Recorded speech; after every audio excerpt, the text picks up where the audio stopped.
Hello friends, welcome to defence matrix. तो एक diplomatic tussle जो है ये अब यूएस और पाकिस्तान के बीच में स्टार्ट होती हुई दिखाई दे रही है। और ये इसलिए हो रहा है क्योंकि पाकिस्तान ने ईरान के एक मिलिट्री एयरक्राफ्ट को, और काफ़ी क्रूशल मिलिट्री एयरक्राफ्ट को, नूर खान एयरबेस में पार्क करने की परमिशन दी थी। और ये अभी तक पार्कड है वहाँ पर।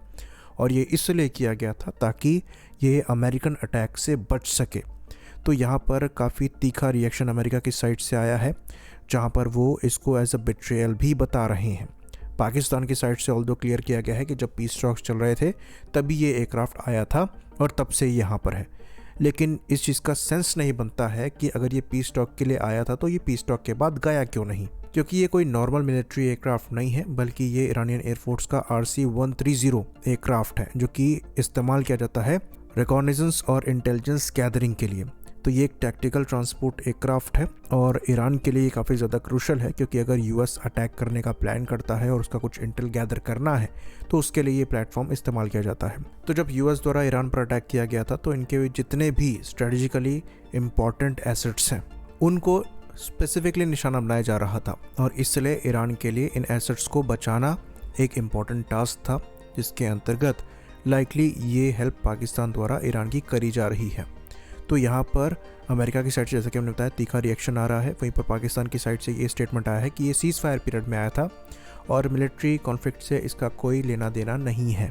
बाकी ये बात भी हमको बता दें कि खाली पाकिस्तान में ये चीज़ नहीं है, बल्कि काबुल में भी एक ईरानियन मिलिट्री का एयरक्राफ्ट कॉन्फ्लिक्ट के स्टार्ट होने से पहले ही आ गया था और अभी भी वही पार्क्ड है। तो ईरान द्वारा कोशिश करी गई थी कि जो इनके इंपॉर्टेंट एसेट्स हैं उनको किसी तरीके से बचाया जाए, और इसी के अंतर्गत इनके द्वारा ये प्लेटफॉर्म्स दूसरी कंट्रीज़ में पार्क किए गए हैं। तो यहाँ पर अमेरिकन साइड से तीखा रिएक्शन इसलिए आ रहा है क्योंकि पाकिस्तान द्वारा एक्ट किया जा रहा था कि वो इम्पार्शियल नेगोशिएटर हैं और वो यहाँ पर किसी की साइड लिए बिना पीस टॉक में हेल्प कर रहे हैं। लेकिन ईरान का एयरक्राफ्ट पार्क कराने का मतलब सीधे सीधे ये हो जाता है कि वो एक साइड ले रहे हैं। तो लिंडसे ग्रैहम, जो कि प्रेसिडेंट ट्रंप के काफ़ी क्लोज माने जाते हैं, उन्होंने इस पर रिएक्ट करते हुए सीधे कहा है कि अमेरिका को रीइवैल्यूएट करना चाहिए पाकिस्तान के रोल को, जो कि वो मीडिएटर की तरह प्ले कर रहे हैं।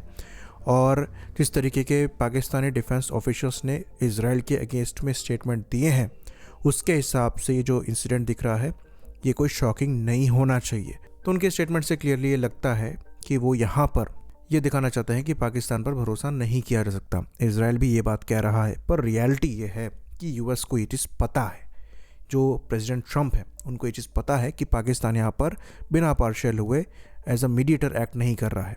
इवन पाकिस्तान यहाँ पर एक्ट ही अमेरिका के कहने पर कर रहा है। सच्चाई ये है कि पाकिस्तान के थ्रू अमेरिका एस्केप रूट को देख रहा है। तो ये जो नेगोशिएशन चल रहे थे, जिसके अंतर्गत एक स्ट्रॉन्ग मैन की इमेज अमेरिका बनाने की कोशिश कर रहा था, जहाँ पर अनरीजनेबल डिमांड्स अमेरिका द्वारा रखी गई थी, उनको पता था ईरान एक्सेप्ट नहीं करेगा, वो जानबूझ के स्टेज करी गई थी।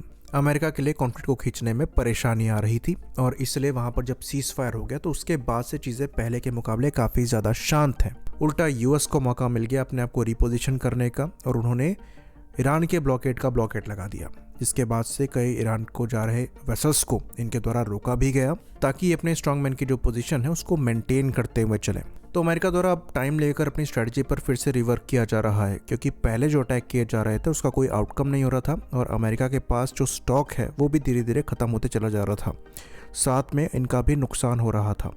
तो पाकिस्तान के थ्रू यूएस को एक एस्केप रूट मिला है और जिस पोजीशन में वो बैठे हुए हैं इसी वजह से बैठे हुए हैं, क्योंकि उनको रियलाइज़ हो गया था कि ईरान पर अटैक करना उन्हीं के अगेंस्ट में काम कर रहा है, खासकर तब जब इनके F-15 का शूट डाउन हुआ था और उसके पायलट को इनको रेस्क्यू करना पड़ा था, जिसमें और बड़ा नुकसान हुआ था। तो पाकिस्तान को अमेरिका ही यूज़ कर रहा है और यहाँ पर आपको लग रहा होगा कि पाकिस्तान ने चालाकी करी है, ऐसा नहीं है। ये चीज़ यूएस को पता होगी, क्योंकि अगर नॉर्मल सैटेलाइट इमेजेस से ये देखा जा सकता है तो यूएस को पहले से ही इसकी जानकारी होगी। अब बस ये देखना है कि यूएस पाकिस्तान के अगेंस्ट कब टर्न होता है, क्योंकि ये पहली बार नहीं है और लिंडसे ग्रैहम के स्टेटमेंट से ऐसा लग रहा है। ये चीज़ हम आपको पहले ही बता चुके हैं, लिंडसे ग्रैहम काफ़ी क्लोज है प्रेसिडेंट ट्रंप के। तो ये जो थ्योरी चल रही है कि पाकिस्तान ने यहाँ पर अमेरिका को फिर से धोखा दे दिया है, अमेरिका बेवकूफ़ नहीं है, उन्हें पता है वो क्या कर रहे हैं। अब यहाँ पर वेट इसका किया जा रहा है कि कैसे पाकिस्तान को यूज़ करते हुए ईरान के अगेंस्ट में यहाँ पर यूएस हमला करता है और अपने टारगेट्स को अचीव करता है। आई होप इन्फॉर्मेशन यहाँ पर क्लियर रही हो। इसी बात पर इस वीडियो को हम ख़त्म करेंगे। लाइक करिए, सब्सक्राइब करिए। जय हिंद।